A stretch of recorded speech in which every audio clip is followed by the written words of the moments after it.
أعوذ بالله من الشيطان الرجيم.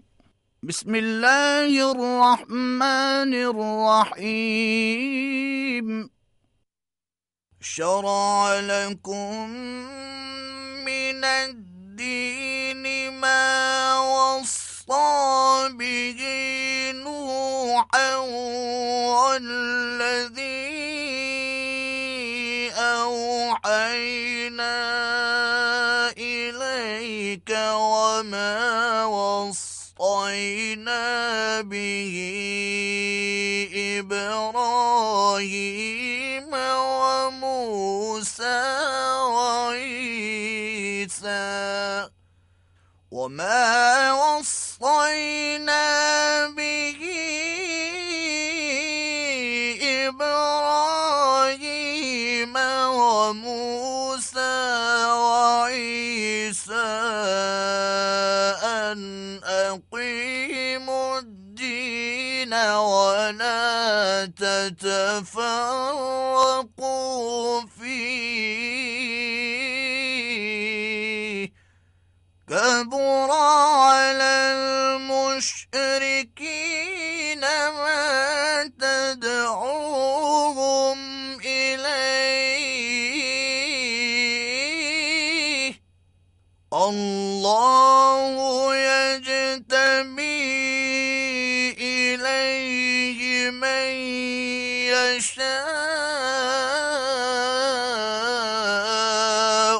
ويهدي إليه من ينيب. صدق الله العظيم.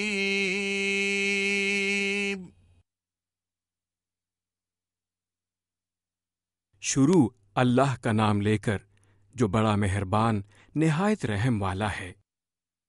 اس نے تمہارے لیے دین کا وہی رستہ مقرر کیا جس کے اختیار کرنے کا نوح کو حکم دیا تھا، اور جس کی اے محمد ہم نے تمہاری طرف وہی بھیجی ہے، اور جس کا ابراہیم اور موسیٰ اور عیسیٰ کو حکم دیا تھا، وہ یہ کہ دین کو قائم رکھنا اور اس میں پھوٹ نہ ڈالنا۔ جس چیز کی طرف تم مشرکوں کو بلاتے ہو وہ ان کو دشوار گزرتی ہے۔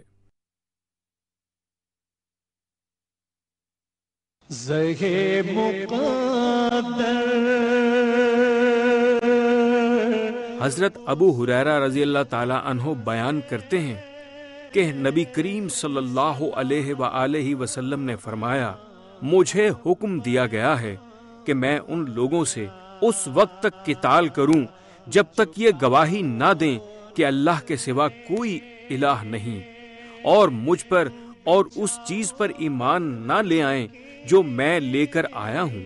پھر جب وہ یہ کر لیں تو مجھ سے اپنی جانیں اور اپنے مال بچا لیں گے، اللہ یہ کہ ان پر کوئی حق قائم ہو جائے اور ان کا حساب اللہ پر ہے۔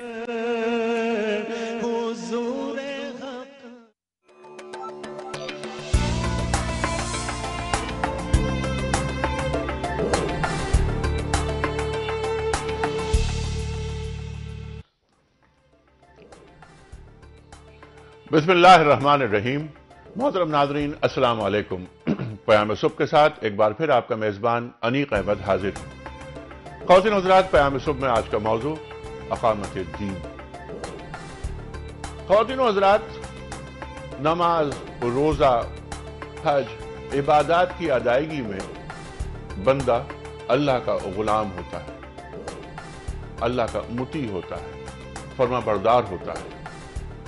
لیکن اقامت دین اور تبلیغ دین ایسا مرحلہ ہے اور ایسا منصب ہے کہ جہاں وہ اللہ تعالیٰ کا رفیق ہو جاتا ہے اور اس دنیا میں روحانی ارتقاء کے سب سے اہم درجے پر فائز ہو جاتا ہے۔ خواتین و حضرات، یہ اقامت دین ہے کیا؟ یہ تبلیغ دین ہے کیا؟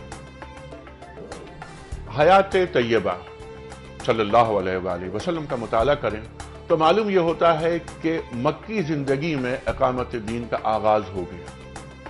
اقرا بسم ربک الذی خلق خلق الانسان من علق پہلی وہی نازل ہوتی ہے، لیکن اقامت دین یا تبلیغ دین کا آغاز نہیں ہوتا اس وقت تک جب تک کہ یا ایھا المدثر قم فانذر سورہ مدثر نازل نہیں ہو جاتی۔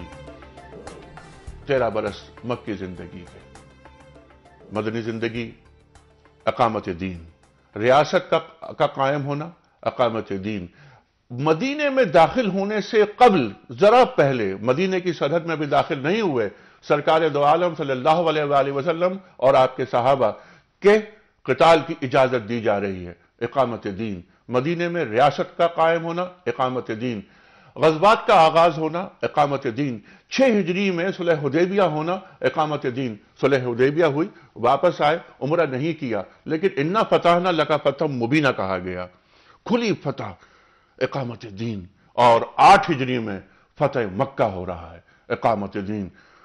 قل جاء الحق وزهق الباطل ان الباطل کان زہوقا، چھڑی ہے سرکار دو عالم صلی اللہ علیہ وآلہ وسلم کے ہاتھ میں اور بتوں کو گرایا جا رہا ہے۔ قرآن کریم ارشاد فرماتا ہے کہ هو الذی ارسل رسولہ بالہدی ودین الحق لیظہرہ علی الدین کلہ وکفی باللہ شہیدا۔ خواتین و حضرات، اظہار دین کے لیے یہ اللہ تعالیٰ نے رسول کو بھیجا ہدایت کے ساتھ۔ خواتین و حضرات، اقامت دین ہے کیا، اس کے معنی کیا ہیں، اور آج جو مفہوم لیا جا رہا ہے اقامت دین سے مراد کیا لی جا رہی ہے، اس پر گفتگو ہوگی۔ ہمارے عہد کے ممتاز علماء تشریف فرما ہیں اس حساس موضوع پر بات کرنے کے لیے۔ خواتین و حضرات، اس سے پہلے کہ میں اپنے معزز مہمانوں کا تعارف آپ سے کراؤں، کوئز جو سوال ہم روز آپ کے سامنے رکھتے ہیں، وہ سوال آج کا، بلکہ آج سے قبل میں کل کا سوال رکھوں گا آپ کے سامنے اور اس کا صحیح جواب بتاؤں گا کہ کل ہم نے کیا سوال پوچھا تھا اور اس کا صحیح جواب کیا ہے۔ کل ہم نے سوال پوچھا تھا کہ وہ کون سی سورت ہے قرآن کریم کی جس کے شروع میں بسم اللہ نہیں پڑھتے۔ خواتین حضرات، وہ کون سی سورت ہے قرآن کریم کی جس کے آغاز میں بسم اللہ ہم نہیں پڑھتے؟ 3 آپشن ہے، سورہ آل عمران، سورہ توبہ اور سورہ مریم۔ صحیح جواب ہے سورہ توبہ۔ خواتین حضرات، آج کا سوال نوٹ فرما لیجئے۔ غزوہ تبوک میں کس صحابی کے مشورے پر خندق کھودی گئی؟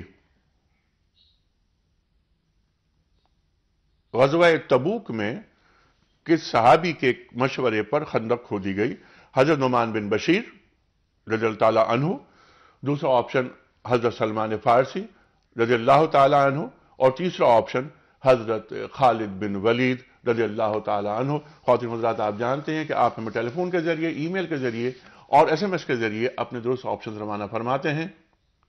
ہمارے فون نمبر نوٹ فرما لیجئے۔ ہمارے فون نمبر ہیں 02134527009، 02134528061، ای میل ایڈریس ہے ps@dunyatv.tv، اور آپ ہمیں SMS کر سکتے ہیں 3031 پر۔ تشریف فرما ہیں مولانا شجاع الدین شیخ صاحب۔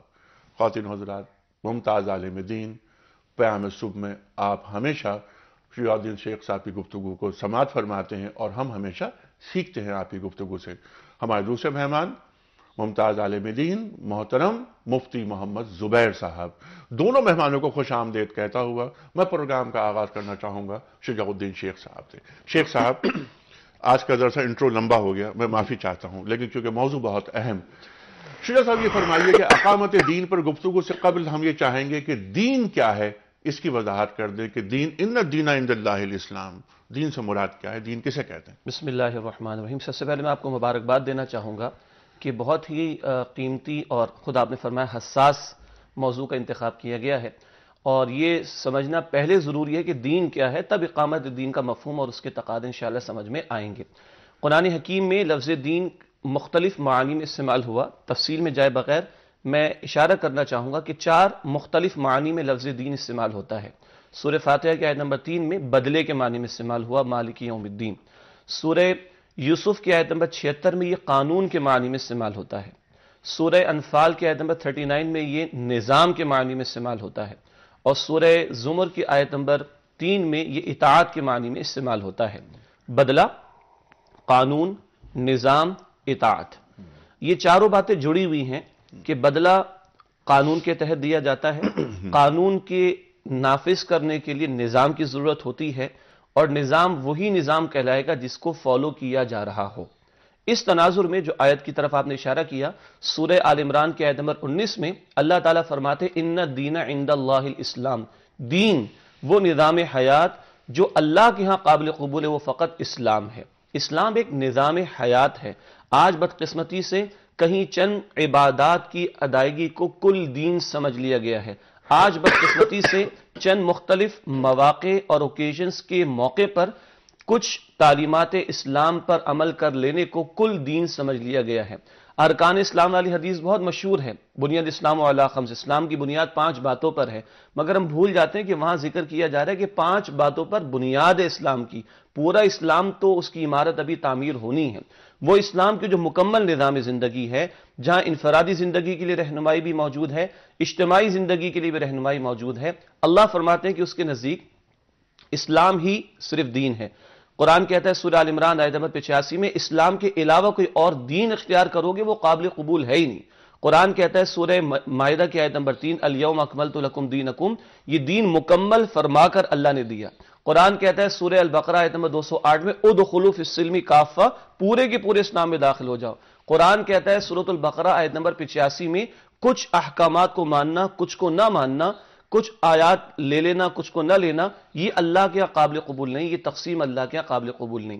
ان باتوں کا جو کہ بہت ساری آیات پر مبنی میں عرض کی آپ کے سامنے، حاصل یہ ہے کہ اللہ نے تمام زندگی اور تمام گوشہ ہائے زندگی کے لیے ہمیں رہنمائی عطا کی۔ ان سب پر عمل کا مطالبہ ہے، جس میں ایک فرد سے بھی مطالبہ، ایک فیملی سے بھی، ایک معاشرے سے بھی، اور ایک ریاست سے بھی، اور نظام حکومت کی سطح پر بھی اللہ کے دین کے احکامات پر عمل کا مطالبہ کیا گیا ہے۔ سبحان اللہ۔ مفتی زبیر صاحب، اسلام مکمل دین، الیوم اکملت لکم دینکم واتممت علیکم نعمتی کی بات آپ نے فرمائی۔ حضرت آدم علیہ السلام کے سے لے کر سرکار دو عالم ختمی مرتبہ صلی اللہ علیہ وسلم جن کے ہم امتی ہیں، اسلام مکمل ہو گیا، دین مکمل ہو گیا۔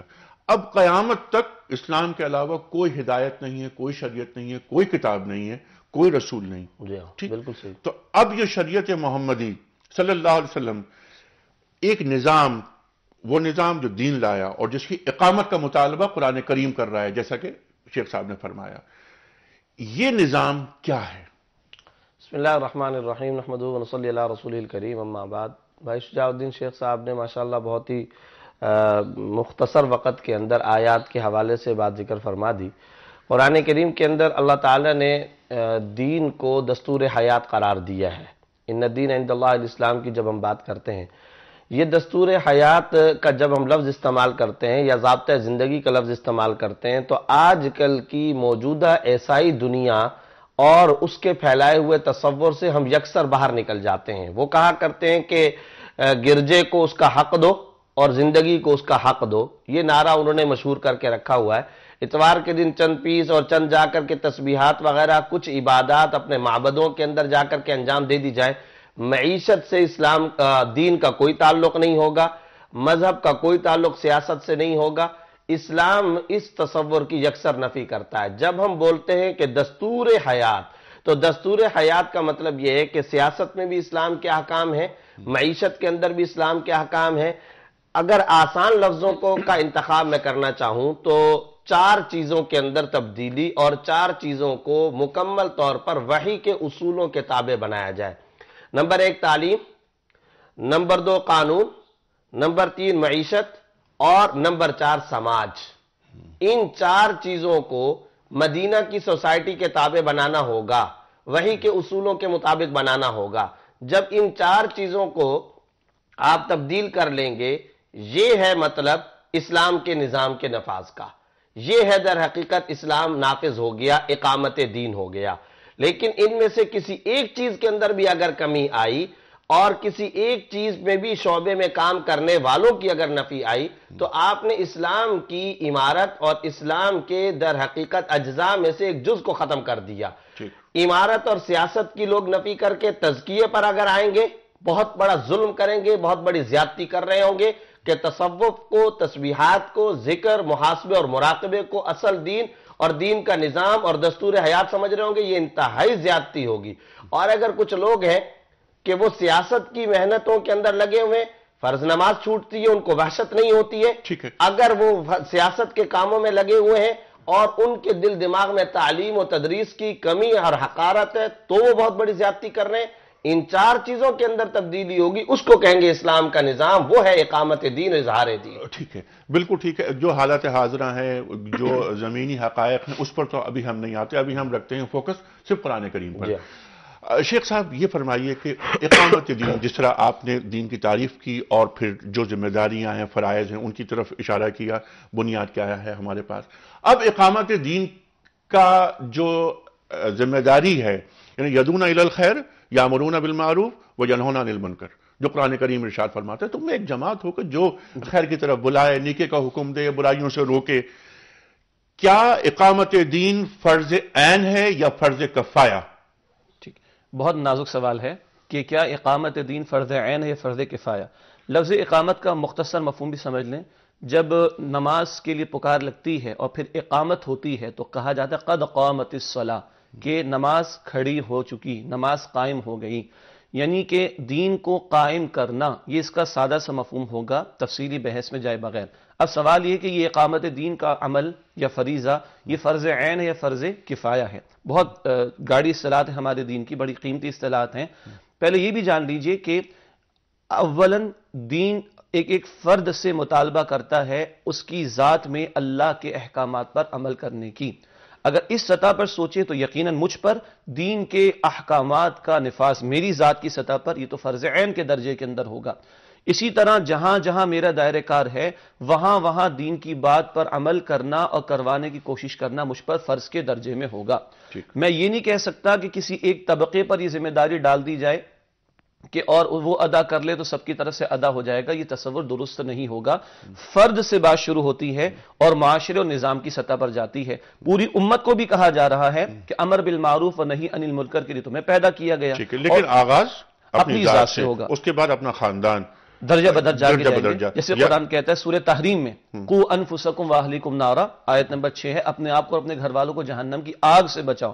اور درجہ بدرجہ یہ بات آگے بڑھے گی تا آکے یہ پوری امت تمام انسانیت تک اللہ کے پیغام کو پہنچانے اور اس کے نفاذ کی کوشش کرے. اور اس کے انتہا پر معاملہ کہاں آئے گا؟ وہ حکمران جن کے پاس قوت نافذہ ہو، دین کے احکام کو امپلیمنٹ کرنے کی طاقت ہو. وہ جو آپ اشارہ فرما رہے تھے کہ ہجرت سے قبل قتال کی اجازت آ رہی ہے، وہیں حکمرانوں کی ذمہ داریاں بھی آ رہی ہیں، کیونکہ آگے اسلامی ریاست قائم ہونی تھی مدینہ طیبہ میں. امکناہم فی الارض اقاموا الصلاۃ وآتوا الزکاۃ. بالکل سورہ حج کی آیت نمبر 41 ہے کہ جن کو اقتدار ہم عطا کریں گے نماز کا نظام قائم کریں گے، زکوٰۃ کا نظام قائم کریں گے، نیکی کا حکم دیں گے، بدی سے روکیں گے. تو آج جن کے ہاتھ میں اقتدار ہے، یہ جو اقتدار حاصل کرنا چاہتے ہیں، یہ مینیفیسٹو اسلامی ریاست کا. نماز کے قائم کرنے کا مطلب کیا ہے؟ وقت کا حکمران اور اس کے نمائندے جمعہ اور عید کی نماز پڑھائیں گے اور اس کو خطبہ دیں گے. زکوٰۃ کے نظام کا مطلب ہے ایک فلاحی ریاست قائم ہوگی اور حکم دیں گے. نیکی کا مطلب ہے شریعت کے فرائض و واجبات اس کے نفاذ کا اہتمام ہوگا. اور نہیں عن المنکر کا مطلب ہے کہ بزور برائی کے خاتمے کی جد و جہد کی جائے گی. ٹھیک ہے، اب یہ بزور برائی کے خاتمے کی اور نیکی کے نفاذ کی جد و جہد ہوگی. یہ بزور شروع کہاں سے ہوتا ہے؟ میں عرض کرتا ہوں، دیکھیے دین میں ایک بڑا قیمتی لفظ ہے استطاعت کا اور قوت نافذہ کا. میرے پاس یہ استطاعت ہے کہ میں اپنی اولاد کو دین کی تعلیم بھی دے سکتا ہوں اور منوا بھی سکتا ہوں. یہ فرض عین ہو گیا، فرض عین ہو گیا میری اس استطاعت کی بنیاد پر. کیوں؟ جیسے کہ حدیث شریف میں کہ بچہ 7 سال کا ہو جائے تو نماز کی تلقین کرو، 10 سال کا ہو جائے تو اب سختی کی جائے گی. میں اپنی اولاد پر سختی کر سکتا ہوں. تو جہاں میرے پاس اختیار ہے وہاں تو مجھے اس زور کو، اس طاقت کو، اس اختیار کو استعمال کرنا ہوگا. لیکن ممکن ہے میں اپنے محلے کے افراد پر طاقت نہیں رکھتا تو وہاں میں ریکویسٹ کروں گا، درخواست کروں گا، تبلیغ کروں گا، دعوت دوں گا، سمجھانے کی کوشش کروں گا. آ جائیے اب حکمرانوں کی سطح پر. نہیں ابھی حکمرانوں پہ نہیں چلے رک جاتے. اچھا مفتی صاحب، فرض عین کی جو بات کی، اس کے بعد فرض کفایہ. اب یہ کہ بزور نیکی کو نافذ کرنا اور برائی کو روکنا، یہ کون سا مرحلہ ہوتا ہے اقامت دین کے حوالے سے؟ اور اس میں کون کون سی حکمتوں کو پیش نظر رکھنے کی دعوت دین دیتا ہے؟ یہ بہت اہم سوال ہے. اصل بات یہ ہے کہ آج کے ہمارے معاشرے کا اسلام کے نفاذ کے حوالے سے ایک اہم پیچیدہ مرحلہ ہی اس کو سمجھنا ہے. کیونکہ جو لوگ اقامت دین یا ملکی سطح پر یا اسٹیٹ اور ریاست کی سطح پر دین کے احکام کو نافذ کرنا چاہتے ہیں، یا جب وہ دین کے احکام کے نفاذ کی بات کرتے ہیں تو ان کی طرف سے جو طریقہ پیش کیا جاتا ہے، جو انداز پیش کیا جاتا ہے، وہ یہ سمجھتے ہیں، اور عام لوگوں کے دماغوں میں جو بٹھا دیا گیا ہے جو یکسر غلط ہے، وہ یہ کہ اسلام کا ٹائٹل ہے حدود اور اسلام کا تعارف ہے سزائیں، جبکہ اسلام کو سزائیں دینے کا شوق بھی نہیں ہے، اسلام کا یہ تعارف بھی نہیں ہے، اور یہ اسلام کے وہ احکام ہیں کہ جن احکام پر عمل کرنا ہے ہر حال میں۔ یہ سزائیں سورہ نور کی ہیں، قرآن کی ہیں، ہم کبھی سمجھوتا نہیں کر سکتے۔ مفتی صاحب آپ ہی کی بات کو آگے بڑھاتے ہوئے، اسلام سزاؤں کا نفاذ نہیں چاہتا، جرائم کا خاتمہ چاہتا ہے۔ جرائم کا خاتمہ چاہتا ہے۔ اسلام کو مقصود انتقام نہیں ہے، اصلاح ہے۔ اسلام در حقیقت یہ چاہتا ہے کہ ایک سوسائٹی ایسی تشکیل دی جائے، معاشرہ اور ایک قومیت اور ایک اجتماع ایسا تشکیل دیا جائے کہ جس اجتماع کے اندر تمام دروازے برائیوں کے ختم ہو جائیں، اور اس سے پہلے کے جتنے مراحل ہیں ان تمام کے تمام مراحل کو اختیار کیا جائے۔ اب اگر ہوتا کیا ہے، میں نے ایک بات شروع کے اندر عرض کی تھی، پھر ریپیٹ کروں گا جبکہ کرنا نہیں چاہیے، کہ اسلام کے نفاذ کا مطلب 4 شعبوں میں ہے۔ اب اگر ہم صرف قانون کو لیں گے، سماج کو چھوڑیں گے تو تباہی ہے، عدم توازن ہے، چیک اینڈ بیلنس نہیں ہے۔ آپ ایک طرف تو یہ کام کرتے ہیں کہ لکڑیاں جمع کرنے دیتے ہیں، سوختہ پورے کا پورا جمع کرنے دے رہے ہیں، اس کے اندر پیٹرول چھڑک رہے ہیں، اس کے اندر آگ کو بھڑکا رہے ہیں، جب آگ بھڑک اٹھتی ہے اور دائیں بائیں کو وہ آگ اپنی لپیٹ میں لیتی ہے، اب ہم کہتے ہیں یہ بہت غلط کام ہو گیا ہے۔ شروع سے دوائی کو کیوں نہیں ختم کیا؟ خود اسلام کے اندر بھی جن جرائم پر سزا دی گئی ہے، زنا پر اگر سزا دی گئی ہے تو پہلے یہ بھی کہا گیا فَلَا تَخْضَعْنَ بِالْقَوْلِ، کہ وہاں پر عورت لہک لہک کر کے باتیں نہ کرے، فحاشی کے دروازے بند کیے گئے، قُلْ لِأَزْوَاجِكَ وَبَنَاتِكَ وَنِسَاءِ الْمُؤْمِنِينَ يُدْنِينَ عَلَيْهِنَّ مِنْ جَلَابِيبِهِنَّ، کہ پردہ کو لازم قرار دیا گیا، لا يُبْدِينَ زِينَتَهُنَّ إِلَّا مَا ظَهَرَ مِنْهَا کی بات کی جا رہی ہے۔ یہ سب کام ہوں گے، اور آپ نے معاشرے کے اندر ان چاروں کاموں کو بالکل یکسر کسی کو اوپر نیچے کر کے نہیں کیا، بلکہ آپ نے ان سب پر فوکس کیا، توجہ دی۔ اب ایک معاشرہ تشکیل پایا ہے، جب یہ معاشرہ تشکیل پایا تو اس کے اندر جو شخص بھی جو یہ جرم کرے گا تو اس کے اوپر سزا لاگو کی جائے گی۔ حالت کیا ہے کہ پورے کے پورے ملک کے اندر، پورے اسٹیٹ اور ریاست کے اندر جب بھی آپ اسلام کے نفاذ کی بات کرتے ہیں، اس اسلام کے نفاذ کے اندر فلاحی تصور کچھ نہیں ہے۔ کیا سڑکیں بنانا، راستے اچھے بنانا یہ اسلام کا حکم نہیں ہے؟ لیبارٹریاں صحیح ہوں یہ اسلام کا حکم نہیں، اسکول صحیح کام کریں یہ اسلام کا حکم نہیں، کرپشن نہ ہو یہ اسلام کا حکم نہیں ہے، آپ کے ادارے، آپ کے تمام جتنی بھی اشیاء چیزیں ہیں، ریلوے کا نظام ہے، سیوریج کا نظام ہے، تعلیم کا نظام، یہ سب صحیح ہو، کیا یہ اسلام کا حکم نہیں؟ آپ ان سب کو چھوڑ کر کے آپ کہتے ہیں کہ جی چور کا ہاتھ کاٹو۔ یقینی طور پر چور کے ہاتھ کاٹنے کی جو سزا ہم کبھی سمجھوتا نہیں کر سکتے، پورے مبانگ دہل ہم کہیں گے کہ وہ کرو، حکم ہے قرآن، اس پر کوئی سمجھوتا، لچک اور کسی قسم کا ہم کوئی مداہنت نہیں اختیار کر سکتے، لیکن پہلے معاشرے کی تعمیر جی، لیکن ساتھ ساتھ میں یہ بھی ضروری ہے۔ اچھا، یہاں پر جب ہم یہ بات کرتے ہیں تو بعض لوگ ایک اور غلط کا تصور بھی لے لیتے ہیں، وہ کہتے ہیں کہ جی جب تک اس معاشرے کی مکمل اصلاح نہیں ہو جائے گی تو سزاؤں کا نفاذ نہیں ہوگا۔ یہ پھر ایک غلط بات ہے۔ ہماری بات کا مقصد یہ کہ ان کو ساتھ ساتھ کرو، یتلو علیہم آیاتی ویزکیہم کے مراحل ساتھ چلیں گے۔ اگر آپ ایک کو چھوڑیں گے دوسرے کو کریں گے، عدم توازن پیدا ہوگا، لوگ بجائے اسلام کو پرکشش نظام سمجھنے کے متنفر ہوں گے، اور یہی بعض اوقات کام ہو رہا ہے داعیان دین کی طرف سے۔ ٹھیک ہے، یہی کام ہو رہا ہے بعض اوقات داعیان دین کی جانب سے۔ یہی گفتگو رہے گی جاری۔ خواتین و حضرات، اس وقت ہمیں جانا ایک بریک کی جانب۔ جو خوبصورت بات فرمائی مفتی زبیر صاحب نے کہ پہلے معاشرے کی تعمیر ہو، تشکیل ہو، اس کے بعد یہ جو قوانین ہیں، جو حدود کی سزائیں ہیں، اس کا نفاذ ہو، پہلے معاشرے کی تعمیر ہوتی ہے۔ قانون مقصد نہیں ہوتا، کسی مقصد کو حاصل کرنے کا ذریعہ ہوتا ہے۔ خواتین و حضرات، بریک پہ جا رہے ہیں، واپس آئیں گے، ٹیلی فون لائن اوپن ہو چکی ہوں گی، آپ کے سوالات ہوں گے، علماء کرام کے جوابات۔ چھوٹا سا بریک، آ رہے ہیں۔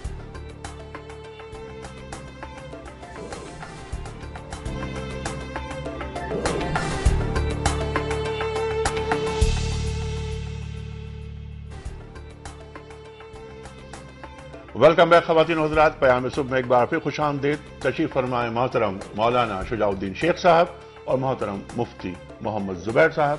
آج پیام صبح کا موضوع ہے اقامت دین۔ بہت ساری گفتگو ہو چکی ہے، گفتگو مزید آگے بڑھے گی، کچھ سوالات مزید آئیں گے، ٹیلی فون لائن اوپن ہو چکی ہیں، آپ کے سوالات ہوں گے، علماء کرام کے جوابات ہوں گے۔ آج کا جو کوئز کا سوال رکھا ہے ہم نے آپ کی خدمت میں وہ ریپیٹ کرنا چاہتا ہوں۔ آج کا سوال یہ ہے کہ غزوہ خندق میں کس صحابی کے مشورے پر خندق کھودی گئی؟ خواتین حضرات، غزوہ خندق میں کس صحابی کے مشورے پر خندق کھودی گئی؟ 3 آپشنز۔ پہلا آپشن حضرت نعمان بن بشیر رضی اللہ تعالی عنہ، دوسرا آپشن حضرت سلمان فارسی رضی اللہ تعالی عنہ، اور تیسرا آپشن حضرت خالد بن ولید رضی اللہ تعالی عنہ۔ اور خواتین حضرات، آپ جانتے ہیں کہ ٹیلی فون کے ذریعے، ای میل کے ذریعے اور ایس ایم ایس کے ذریعے آپ کے درست آپشنز آتے ہیں۔ ہمارے فون نمبر، ای میل ایڈریس اور ایس ایم ایس کے لیے نمبر ہمارا 3031 اس وقت اسکرین پر ہے۔ آپ درست آپشن روانہ فرمائیے، اور ایک گزارش یہ ہے کہ سبجیکٹ میں کوئز لکھ دیا کیجئے۔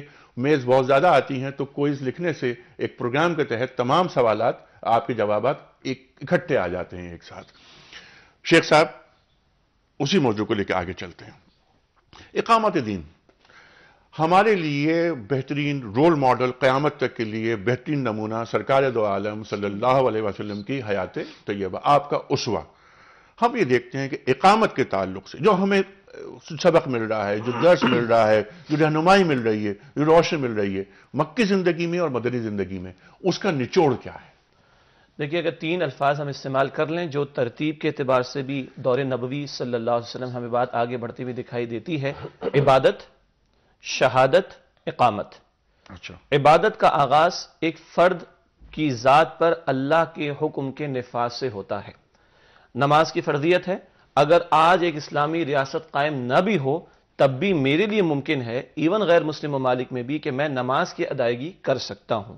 یعنی شریعت کے بہت سارے احکامات تو وہ ہیں کہ جن کے اوپر عمل درآمد کے لیے یا جن کے نفاذ کے لیے مجھے نظام کی ضرورت نہیں ہوتی، یہاں سے تو عمل فوراً شروع ہوگا۔ دور نبوی میں یہ بات ہمیں دکھائی دیتی ہے۔ ساتھ ہی شہادت کا عمل، جس کو ہم دعوت کہتے ہیں، تبلیغ کہتے ہیں، اللہ کا پیغام بندوں تک پہنچانا، یہ بالکل شروع میں ہمیں دکھائی دیتا ہے۔ سورہ مدثر کی طرف آپ نے اشارہ کیا، جو کہ اول دور کی وحی ہے۔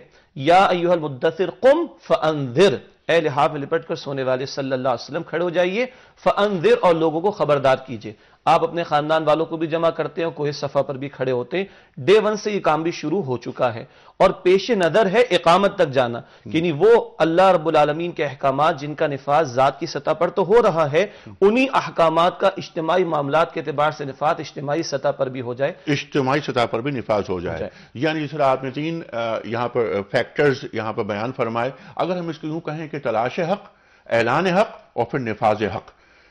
جی، بٹ اعلان حق کے ساتھ جہاں جہاں عمل ممکن ہو رہا ہو، وہ ساتھ ساتھ چلتا رہے گا۔ وہ چل رہا ہے۔ جیسے مفتی صاحب نے بڑی خوبصورت بات کہی تھی کہ آج ہمارے ہاں بہت سے حضرات ہیں کہ جو اسلامی انقلاب کی بھی بات کرتے ہیں اور اسلام کے نفاذ کے لیے دعویٰ بھی کرتے ہیں، دعوت بھی دیتے ہیں، مگر فجر کی نماز میں سو رہے ہوتے ہیں۔ یہ طرز عمل درست نہیں۔ میری ذات کی سطح پر جتنے دین پر عمل یا احکامات پر عمل کرنا ممکن ہے وہ فوراً ہوگا۔ دعوت کا حق، تبلیغ کا حق، شہادت کا بھی ادا ہوگا، اور سامنے رہے گا وہ مقصود کہ اب اجتماعی سطح پر بھی دین حق کے احکامات کا نفاذ ہو۔ یہ سائملٹینیسلی چیزیں چلتی رہیں۔ بالکل ٹھیک ہے۔ اچھا، اس کے ساتھ ساتھ جب دعوت دی جا رہی ہے اس سے پہلے یہ بیان کی جا رہی ہے، بلکہ تصدیق کروائی جا رہی ہے انہی لوگوں سے جو دشمن ہیں کہ تم نے مجھے کیسا پایا۔ کردار کی گواہی، کردار کی سورہ گواہی۔ یونس کی آیت نمبر 16 میں فقط لبثت فیکم عمرا من قبل افلا تعقلون، کہ میں تمہارے درمیان ایک طویل زندگی بسر کر چکا ہوں، کیا تم عقل سے کام نہیں لیتے؟ صداقت اور امانت کی گواہی پہلے آئی اور اب دعوت حق لوگوں کے سامنے پیش کی جا رہی۔ آج ہمارے اس دور میں دین کے جد و جہد کے حوالے سے اور اسلامی انقلاب کے نعرے لگانے کے حوالے سے ایک بہت بڑا مسئلہ یہ ہے کہ 5.5-6 فٹ کے وجود پر تو گواہی پیش نہیں ہوتی، اور چلے ہم 18 کروڑ پر دین کے نفاذ کی بات کرنے کے لیے۔ اب تو خلافت راشدہ کے نفاذ کی باتیں بھی آ رہی ہیں، مگر سوال یہ کہ 5.5-6 فٹ کا وجود جس پر اختیار ہے اس پر نفاذ ہو پا رہا ہے کہ نہیں ہو پا رہا؟ اف ناٹ تو پھر 18 کروڑ نفوس کے اوپر ہم کس طریقے پر اسلام کے نفاذ کی بات کریں گے؟ بالکل مفتی صاحب، اسی بات کو لے کے آگے چلتے ہیں، لیکن ایک کال لیتا ہوں میں، اس کے بعد یہی بات کہ اقامت دین کے تعلق سے سرکار دو عالم صلی اللہ علیہ وسلم کی سیرت سے رہنمائی ہمیں کیا مل رہی ہے۔ صادق اور امین کہلوایا، پھر یتلو علیہم آیاتہ، میں چاہتا ہوں اس پہ